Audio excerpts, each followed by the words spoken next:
So let's begin our today's session and comment your score at the end of the session. And here's question number 1.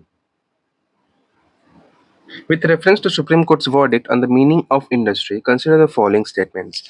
The first statement is the Bangalore Water Supply and Sewerage Board versus the R. Rajappa case was decided by a 9-judge constitution bench in 1978. Second statement कह रहा है the 1978 judgment has introduced a triple test to determine whether an activity qualifies as an industry. And the third statement says the 2026 Supreme Court verdict held that interpretation of industry under the Industrial Relation Code 2020 would be done on a clean slate. Okay, correct answer बताना है तीनों में से कितने statements correct है. Option है A, B, C, D. So take your time, answer the question. What will be the answer? So the answer will be option B, that is only 2 statements are correct. तो इसमें second and third statement हमारा correct है, पहला statement गलत हो जाएगा. पहला statement इसलिए गलत हो जाएगा क्योंकि 1978 में जो जजमेंट आया था वो 7 जज बेंच से आया था, ठीक है, नॉट 9 बेंच जज, and that's why the first statement become incorrect. And 2026 वाला जो अभी रेफरेंस बेंच बैठा है वो 9 जज बेंच बैठा है, क्योंकि अगर कोई भी मान लो हम जजमेंट को अगर हमें चेंज करना है तो it must be higher than the previous one. So previous 7 bench जज था, अब 9 बेंच जज है, तो जज है ना, तो आपको चेंज करना होगा, तो that would be possible, right. Second statement हमारा करेक्ट है क्योंकि 1978 जजमेंट में ट्रिपल टेस्ट के बारे में बात करा गया था, जिससे कि डिफाइन करा जाएगा after the triple test whether it qualifies as an industry or not. और इसमें कुछ एक्टिविटीज इंपॉर्टेंस है, जैसे सिस्टमैटिक या ऑर्गेनाइज्ड होना चाहिए, based on employer employ cooperation होना चाहिए, and involves production of goods services satisfying human wants. Okay, the third one is also correct क्योंकि यहाँ पे the term would be interpreted afresh बोला गया है, ठीक है, जो इंडस्ट्री का टर्म है वो अफ्रेश इंटरप्रेटेड करा जाएगा, and that's why the third statement is also correct. यहाँ पे एक इम्पॉर्टेंट चीज जो कंफ्यूज कर सकते हैं आप लोग, जैसे कि यहाँ पे स्टेटमेंट 1 में हमने देखा जो बेंच बैठता है जजेस का, तो नंबर ऑफ जजेस जितने बैठते हैं उसमें कंफ्यूज कर सकते हैं, वो कंफ्यूज करा जा सकता है by changing the number, right. So do not confuse. या 1978 में 7 जज बेंच था और 2026 में कितना है, 9 जज बेंच है, ठीक है. So now let's move on to the next one. Match करना है हमें यहाँ पे member of the high powered inquiry committee और नीट प्रोटेस्ट, एंड लिस्ट 2 में हमें दिया गया है कि फॉर्म और पोजीशन क्या था उनका, वो मैच करना. ओके, सो लिस्ट 1 में है justice R Subhash Reddy, justice Ravishankar Jha, Rishi Kumar Shukla, L R Bishnoi.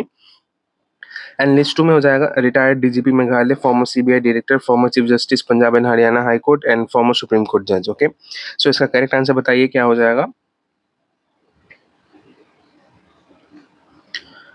सो इसका करेक्ट आंसर हो जाएगा ऑप्शन ए, यानी justice R Subhash Reddy is former supreme court जज, तो यहाँ पे 4 हो जाएगा, राइट. जस्टिस रविशंकर झा क्या है, यहाँ पे बी का 3, यानी former chief justice of Punjab and Haryana high court. और Rishi Kumar Shukla is former CBI director, and L R Bishnoi is retired Meghalaya DGP, retired DGP Meghalaya. Okay, so basically अभी ये रिसेंटली यहाँ पे जो जस्टिस आर सुभाष रेड्डी है, he is heading in high powered inquiry committee set up by the supreme court, ताकि जो अभी NEET protest में जितने भी पुलिस का एक्शन जो था वो एक्सेस हुआ, पुलिस एक्सेस हुआ था, ये एलिगेशन जितने भी है उसको उस प्रोब मतलब वो जितने भी प्रोब है उसको उस इशू को सॉल्व करने के लिए या फिर कमिटी बैठाया गया है ये, ठीक है, under the justice R Subhash Reddy. और बाकी के जितने भी है ये हमारे सारे करेक्टली मैच थे यहाँ पे, जो अभी हमने देखा कैसे कौन से क्या मैच करेंगे, है ना. So now let's move on to the next one. Consider the following statements about the master plan for Delhi 2047 MPD 2047. Okay, पहला स्टेटमेंट कह रहा है it sets out a 20-year framework and targets nearly 43 lakh new houses. Second statement कह रहा है the floor area ratio for redevelopment of group housing societies has been increase from 300 to 500. और third statement है maximum height restriction on building have been removed across most of the national capital except in select heritage ecological sensitive zones. Okay, correct बताना है हमें कितना statement जो है वो correct है. सो इसका आंसर क्या हो जाएगा.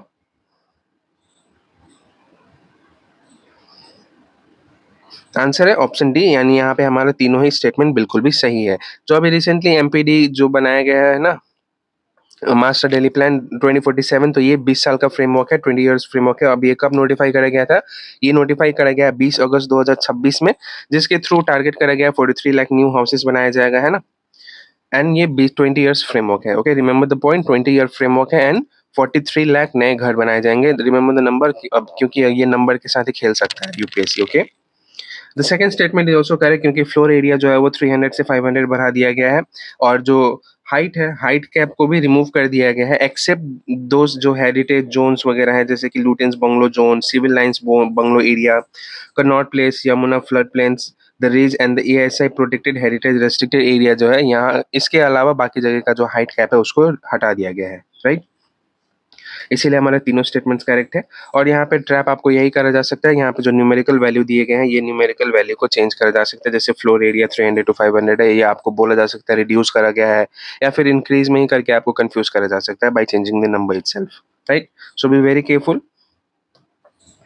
सो नाउ लेट्स, तो हम आप हमारे साथ जुड़ सकते हैं हमारे चैनल पे, व्हाट्सएप पे भी जुड़ सकते हैं, टेलीग्राम पे भी जुड़ सकते हैं।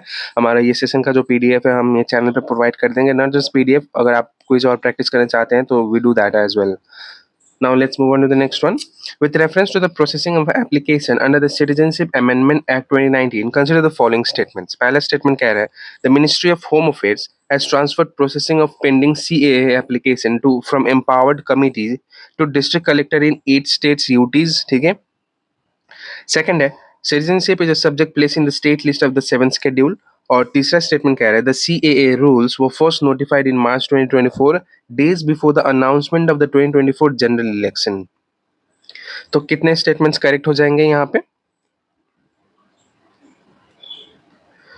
करेक्ट आंसर है ऑप्शन डी, यानी सिर्फ 2 स्टेटमेंट्स करेक्ट है। कौन कौन से 2 स्टेटमेंट्स करेक्ट है? तो यहाँ पे आपका पहला स्टेटमेंट करेक्ट हो जाएगा और तीसरा स्टेटमेंट करेक्ट हो जाएगा। सेकंड स्टेटमेंट गलत हो जाएगा क्योंकि सिटीजनशिप जो है ये स्टेट लिस्ट में नहीं बिलोंग करके यूनियन लिस्ट का पार्ट है under the 7th schedule. Okay, so remember that, do not confuse between the union list और स्टेट लिस्ट। सिटीजनशिप जो है ये यूनियन लिस्ट में बिलोंग करता है ना। और पहला स्टेटमेंट हमारा बिल्कुल भी सही है क्योंकि 8 स्टेट्स या यूटीज में डिस्ट्रिक्ट कलेक्टर को एम्पावर कर दिया गया है सीए एप्लीकेशन प्रोसेस के लिए। और वो कौन कौन से स्टेट्स हैं? तो वो है Gujarat, Rajasthan, Punjab, West Bengal, Assam, except tribal areas. Assam का जो ट्राइबल एरियाज है वहां पे नहीं कर सकते हैं। त्रिपुरा में भी except tribal areas, JNK, Ladakh. ठीक है, तो ये टोटल 8 स्टेट्स यूटीज है। डू रिमेंबर द नेम क्योंकि ये आपको यहाँ पे भी कंफ्यूज करा जा सकता है नाम चेंज करके। सो ये कुछ इंपॉर्टेंट पॉइंट्स हैं जो हमें याद करने ही पड़ते हैं। याद नहीं होता है, there are lot of things to remember, right, but we do not have any other option as well. हमें याद करना ही पड़ेगा। ओके, एंड सेकंड स्टेटमेंट हमारा इनकरेक्ट है क्योंकि अभी हमने देखा सिटीजनशिप जो है ये यूनियन लिस्ट में बिलोंग करता है ना कि स्टेट लिस्ट में। That's why the second statements become incorrect. And the third one is CAA rules first came into effect on 11 मार्च 2024, जो कि करेक्ट है। स्टेटमेंट में यही डेट मेंशन करा गया था, right, and that's why it's become correct, right. So चलिए फिर अगला क्वेश्चन देखते हैं। क्या है अगला क्वेश्चन? एसोसिएशन रीजन है इंडिया जापान से रिलेटेड। सो एसोसिएशन है India and Japan signed a memorandum of arrangement on maritime security cooperation during defence ministers level talks in August 2026। And reason जो दिया गया है वो क्या है? The agreement was explicitly framed as a major to counter Chinese naval presence in the Indian Ocean region under the Quad framework. Okay, so चलिए बताइए इसका आंसर क्या हो जाएगा। सो इसका आंसर हो जाएगा ऑप्शन बी, यानी हमारा एसोसिएशन तो सही है बट रीजन जो है ये गलत हो जाएगा। क्यों गलत हो जाएगा रीजन?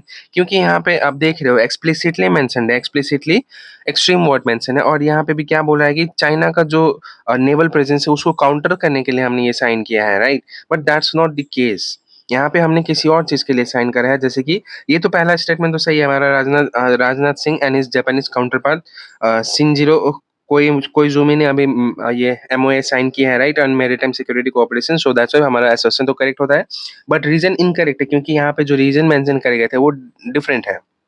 नॉट वो चाइनीज प्रेजेंस के लिए हमने नहीं साइन किया अंडर द क्वाड फ्रेमवर्क, उसके तहत नहीं किया है। ठीक है, सो ये हमने केसेस के लिए किया है, हमने किया है मैरीटाइम डोमेन अवेयरनेस के लिए, सर्च एंड रेस्क्यू के लिए किया है sign, humanitarian assistance and free and open Indo Pacific के लिए। ठीक है, और ये रिपोर्ट में कहीं भी मेंशन नहीं है कि हमने चाइनीज नेवल प्रेजेंस को काउंटर करने के लिए या फिर क्वाड फ्रेमवर्क को इन्वॉक किया है, ऐसा कहीं भी मेंशन नहीं है, and that's why the reason was incorrect. Okay, so do see for extreme words in the statement as well in the exam itself, क्योंकि वो बहुत हेल्प करता है हमें एलिमिनेट करने में।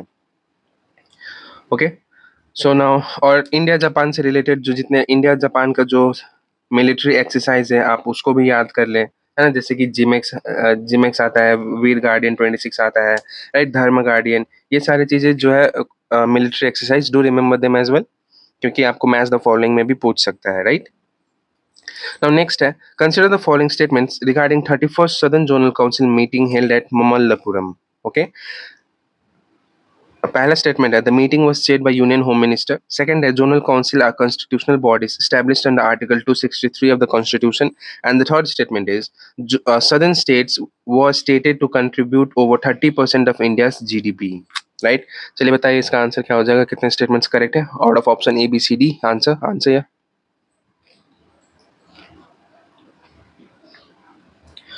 So the correct answer would be option A, that is first and third statement are correct and the second one is incorrect. अब एक important point हमें क्वेश्चन में भी मिल गया, आपको एग्जाम में ये भी पूछा जा सकता है डायरेक्टली कि 31st सदर्न जोनल काउंसिल जो है वो कहाँ पे हेल्ड करा गया था मीटिंग को, तो it would be Mamallapuram. Okay, so remember the name Mamallapuram, क्योंकि ये भी कंफ्यूज करा जा सकता है आपको यहाँ पे डिफरेंट नाम देके, राइट?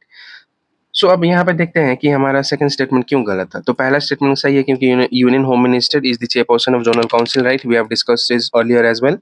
सेकंड स्टेटमेंट हमारा गलत है क्योंकि जोनल काउंसिल जो है वो स्टैट्यूटरी बॉडी है और रिकॉग्नाइज्ड या established under states reorganisation act 1956, ठीक है, ना कि कॉन्स्टिट्यूशन के तहत बना है.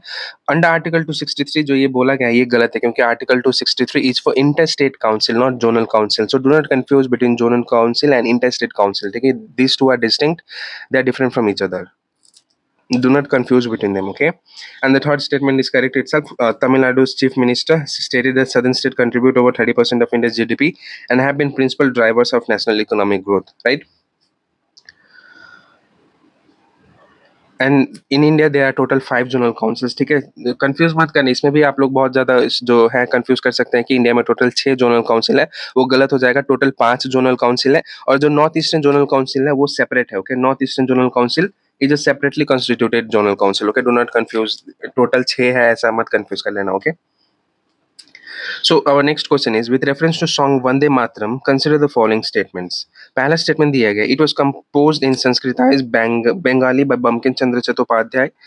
Second, it was later included by him in his novel Anandamath. And the third one is, All India Congress Committee resolved in 1937 to sing only its first 2 stanzas at party functions. ठीक है, हमें correct बताना है कितने correct है. क्या हो जाएगा आंसर इसका? आंसर हो जाएगा ऑप्शन सी, यानी कि यहाँ पे तीनों ही स्टेटमेंट करेक्ट हैं. अब यहाँ पे आपको इनकरेक्ट भी ऐसे बोला जा सकता था ना कि कितने स्टेटमेंट्स इनकरेक्ट है, तो आंसर क्या हो जाता? डी हो जाता, नन, क्योंकि तीनों के तीनों स्टेटमेंट्स करेक्ट हैं, right? So we have to think differently also यहाँ पे, है ना? तो यहाँ पे पहले अगर हम देखें तो ये कब कंपोज करा गया था by, it was composed in 1875, ठीक है? Remember the year as well, 1875 में कंपोज करा गया था बाय बंकिम चंद्र चट्टोपाध्याय. अब इसको जो नोवेल है आनंद मठ, उस नोवेल में कब इंक्लूड करा गया था? तो 6 साल बाद इंक्लूड करा गया था, ठीक है? कंपोज करने के 6 साल बाद इसको आनंद मठ नोवेल में इंक्लूड करा गया था, है ना? एंड हमारा थर्ड स्टेटमेंट भी करेक्ट है क्योंकि 1937 का एआईसीसी ने फर्स्ट टू स्टैंजा को ही बस सिंग करने के लिए रिजॉल्व किया था, है ना? कन्फाइन कर दिया था, और that only first two stanza should be sing. Okay, और अभी जो गवर्नमेंट है उसने टोटल जो जितने भी स्टैंजा है वंदे मातरम का उसको कंपलसरी कर दिया है सिंग करने के लिए, right? So now let's move on to the next one. Consider the following statements with reference to Index of Core Industries data for July 2026. पहला स्टेटमेंट है, core sector growth slowed to 5.4% in July 2026 compared to June 2026. Second है, the fertilizer sector recorded positive growth in July 2026. And third है, steel sector growth in July 2026 was the lowest in 14 months for which comparable data is available. कितने statements correct है, चलिए बताइए इसका answer.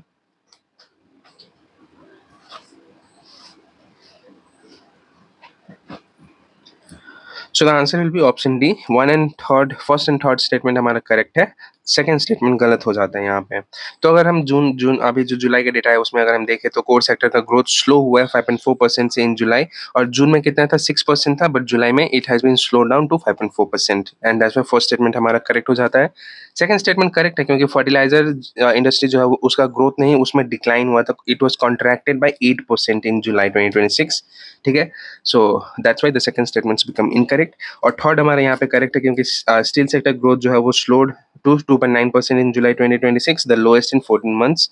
जो data available है उसमें सबसे लोएस्ट है 2.6% से इन जुलाई. ओके, अब एक इम्पॉर्टेंट चीज़ यहाँ पे अभी है, एक रिसेंटली एक और इंडस्ट्री को ऐड करा गया है हमारे कोर इंडस्ट्री में। कौन सा है वो इंडस्ट्री? तो वो है iron ore industry. Okay, iron ore industry को as a 9th core industry add करा गया है। सो रिमेंबर, अब टोटल कितना कोर इंडस्ट्री है? अब टोटल हमारा 8 से बढ़ के 9 हो गया है core industries. So remember the number, okay, 9 core industries.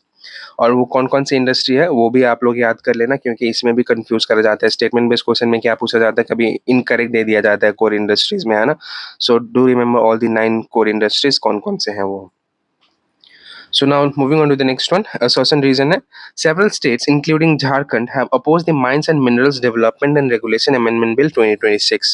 और रीजन क्या दिया गया है? The bill restricts states power to levy taxes on minerals right and mineral bearing land। चलिए तो आंसर करिए कमेंट डाउन या आंसर क्या हो जाएगा इसका आंसर।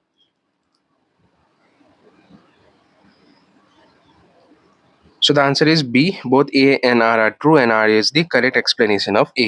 अब so recently the states have been protesting, including the Jharkhand CM Hemant Soren, ठीक है, he said the government उनका बोला है कि they would oppose the bill। ये बिल को क्यों अपोज करा जा रहा है? क्योंकि ये बिल जो है वो डायरेक्टली क्या कर रहा है, स्टेट का पावर जो है उसको रेस्ट्रिक्ट करा जाएगा। अब रिसेंटली पार्लियामेंट में बिल प्रेजेंट करा गया, राइट, उसी बिल से रिलेटेड है ये। अब ये स्टेट्स का जो पावर है, जो स्टेट्स अपना मिनरल के ऊपर टैक्सेस लेवाई कर सकती है, राइट, तो उसको रेस्ट्रिक्ट कर रहा है ये bill, and that's why the states have been protesting against this bill, right. So that's all in this question. Now let's move on to the next one. With reference to ongoing debate on the three language policy, consider the following statements। पहला statement हमारा कह रहा है, the Supreme Court asked CBSE to consider granting a one-time reprieve to the current class 6 batch from a mandatory third language board exam। The second one is, under existing CBSE guidelines, students in class 7 to class 9 have been exempted from three language board exam requirement, unlike the current class 6 batch।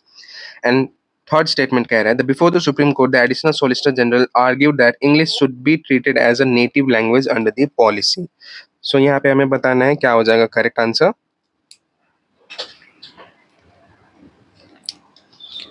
So the correct answer will be option A, only two statements are correct. यहाँ पे पहला और दूसरा statement हमारा सही है, तीसरा statement गलत हो जाता है, क्योंकि एडिशनल सॉलिसिटर जनरल ने इंग्लिश को नेटिव लैंग्वेज नहीं बोला है। क्या बोला है अभी हम आगे देखते हैं, हम डिस्कस करते हैं। तो पहला स्टेटमेंट सही है, क्योंकि जस्टिस जयमाला Bagchi asked the CBSE why it should not grant the current class 6 batch a reprieve from writing the third language exam in class 10 board exam, ठीक है। तो क्लास 6 के बच्चे जब क्लास 10 का बोर्ड एग्जाम दे रहे होंगे कुछ साल बाद, तो उनको ये मतलब जो थ्री लैंग्वेज का पॉलिसी है, they will be giving the third language exam as well in the board exam. और उसी को सुप्रीम कोर्ट ने बोला है कि why they are not being reprieved, as in the case class 7 और 9 के बच्चे को जो रिप्राइव करा गया है CBSE ने, तो क्लास 6 के बैच को क्यों नहीं किया है फॉर देयर बोर्ड एग्जाम, क्यों नहीं एग्जाम किया है from the third exam, third language paper exam से, ठीक है, right. So and the third statement हमारा गलत है, क्योंकि एडिशनल सॉलिसिटर जनरल ने क्या बोला है, ऑफिशियल लैंग्वेज बोला है इंग्लिश को, ना कि native language. Okay, under the constitution and explicitly stated it is not a native language, though also not to be treated as foreign one, ठीक है। नेटिव लैंग्वेज नहीं बोला है, ये बोला है कि इंग्लिश ऑफिशियल लैंग्वेज है and but not a native language. So that was the confusing part in the statement 3, and यहीं पे बहुत सारे जो स्टूडेंट्स हैं, एस्पिरेंट्स है, वो गलत कर देते हैं स्टेटमेंट्स को। Okay, so that's all in this question. Now let's move on to the next one. Consider the following statement about the thermal protection system TPS used in ISRO's Gaganyaan crew module। Okay, पहला statement कह रहा है, the Gaganyaan crew module use a radiative type thermal protection system। Second है, an ablative TPS removes heat by chemically or physically decomposing its outer layer, carrying heat away and material burn off।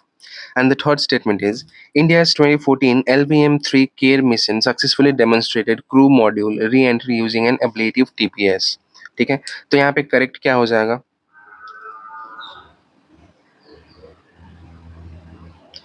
So correct answer will be option C, 2 and 3 हमारा correct statement है। Okay, पहला statement हमारा incorrect है, अभी हम discuss करेंगे क्यों गलत है। सो पहला स्टेटमेंट हमारा इसलिए गलत है क्योंकि हमारा जो गगनयान यूज करेगा वो अब्लेटिव टीपीएस है, ना कि रेडिएटिव वन, ठीक है, and that's why the first statements become incorrect. ठीक है, क्यों हमने अब्लेटिव यूज किया है? क्योंकि it has been chosen as proven robust single use solution that safely handles fluctuating heat loads without complex surface maintenance. ठीक है, सो रीजन देख ले क्यों यूज किया ablative instead of radiative. And second one हमारा करेक्ट है क्योंकि TPS absorbs heat and decomposes into a protective char layer plus outgassing vapors physically carrying heat away from the material burn offs. Okay, and the third one is also correct क्योंकि 2014 में ही ये experiment conduct कर लिया गया था, successfully demonstrate कर लिया गया था. अब यहाँ पे हम ये कंफ्यूज कर सकते हैं कि गगनयान तो अभी in the recent time period में अनाउंस करा गया है, राइट? तो ये 2014 में हम कैसे डेमोन्स्ट्रेट या टेस्ट कर सकते थे, है ना? यहाँ पे भी कंफ्यूज कर सकते हैं हम. But the technology was tested in 2014 itself, so the statement is correct and the date is also correct, 2014 में, है ना? अब एक इंपॉर्टेंट चीज यहाँ पे ये है कि 3 टाइप के TPS होते हैं, ठीक है? क्या क्या है वो? पहला है अब्लेटिव जो हम यूज कर रहे हैं हमारे गगनयान के लिए, सो रिमेंबर दिस वन, अब्लेटिव, ठीक है? दूसरा है रेडिएटिव और तीसरा है हीट सिंक. और ये तीनों के ही डिफरेंट वर्किंग प्रिंसिपल है और तीनों को do not mix up among each other, ठीक है? They all this all three are distinct and they have different principle, working principle as well. So हमारा अगला क्वेश्चन है, with reference to supreme court's judgment in Vanashakti versus union of India 2026 consider the following statement. पहला statement कह रहा है, the court held that obtaining prior environmental clearance EC is a mandatory legal requirement under the EIA notification 2006. Second है, projects that commenced without prior EC and never applied under earlier violation windows can still seek regularization under the 2017 notification or the 2021 standard operating procedures. And third statement is, the court held that central government retains statutory power under the Environment Protection Act 1986 to frame a fresh mechanism for violation cases if necessary. Correct statement पूछा है, कितने statements correct है? So now comment your answers now.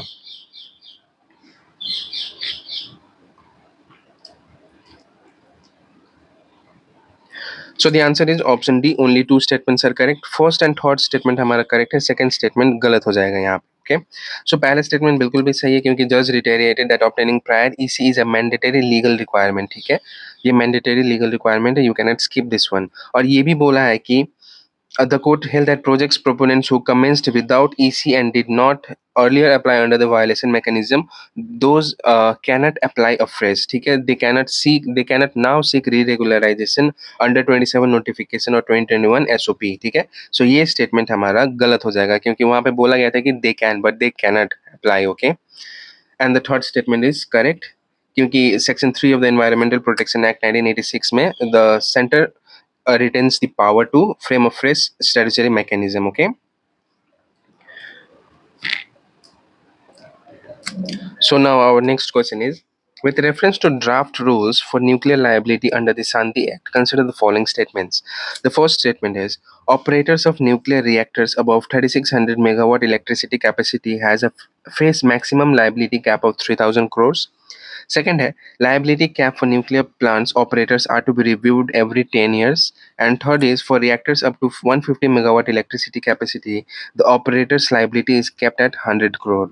So correct statement बताना है कितने तीनों में से कितने correct हो जाएंगे. So the correct answer is option A. First and third statement हमारा correct है.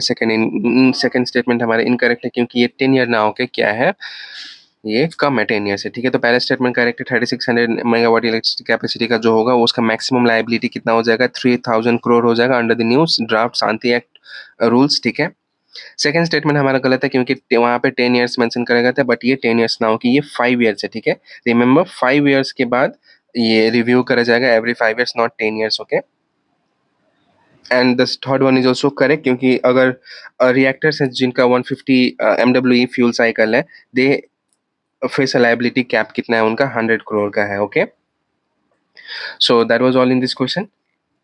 Now let's move on to the next one. Association reason है, SEBI announced that it will launch a pilot project for bond tokenization, and what is the reason being given? Per SEBI tokenization of bond is expected to make bond issuance and market participation simpler, faster and more cost effective. ठीक है, तो बताना है क्या हो जाएगा इसका correct answer, whether the reason association reason पहले तो दोनों सही है या नहीं है, and whether the reason correctly explains association और not. So the correct answer will be option C, both A and R are true and R correctly explains A. ठीक है, तो यहाँ पे दोनों ही सही है. पहला स्टेटमेंट भी सही है, दूसरा स्टेटमेंट भी सही है क्योंकि अभी सेबी ने रिसेंटली ये बॉन्ड टोकनाइजेशन इशू करा है ना, और इसके through they have been saying it will be simpler, faster and more cost effective. ठीक है, सो डायरेक्टली एक्सप्लेनिंग दी एसोसन, है ना। और यही इसीलिए हमारा यहाँ पे ये एसोसन रीजन दोनों सही है and it is the correct explanation as well. So now let's move on to the next one. ये हमारा सेशन का लास्ट क्वेश्चन रहने वाला है, question number 15। Consider the following statement. पहला है the 10th schedule contains provision relating to disqualification on the ground of defection. Second है a member who votes contrary to the direction of the political party can never avoid disqualification. And third है the 10th schedule provides for an exception where the political party condones the conduct within the prescribed periods. तो 1 2 3 तीन statements, चार options. चलिए answer बताइए क्या हो जाएगा। Correct answer बताना है, ठीक है। So the answer is option B. Only two statements are correct here. और ये कौन कौन से दोनों स्टेटमेंट है, तो पहला और तीसरा स्टेटमेंट हमारा सही है, सेकंड स्टेटमेंट अगेन यहाँ पे गलत हो जाता है। पहला स्टेटमेंट बिल्कुल भी सही है क्योंकि 10th शेड्यूल में ही मेंशन करा गया है disqualification on the ground of defection, ठीक है। सेकंड स्टेटमेंट यहाँ पे गलत हो जाता है क्योंकि यहाँ पे क्या बोला गया है, the law contains circumstances in which disqualification may not follow, ठीक है। Once relevant issue is condonation by the political party within prescribed period. अगर जो पॉलिटिकल पार्टी है विद इन प्रिस्क्राइब पीरियड वो लोग फॉरगिव कर देते हैं। कॉनोडेशन का मतलब क्या होता है, forgive, to forgive, okay, forgive कर देते हैं। So in that case defection will not take place. And third statement हमारा सही है।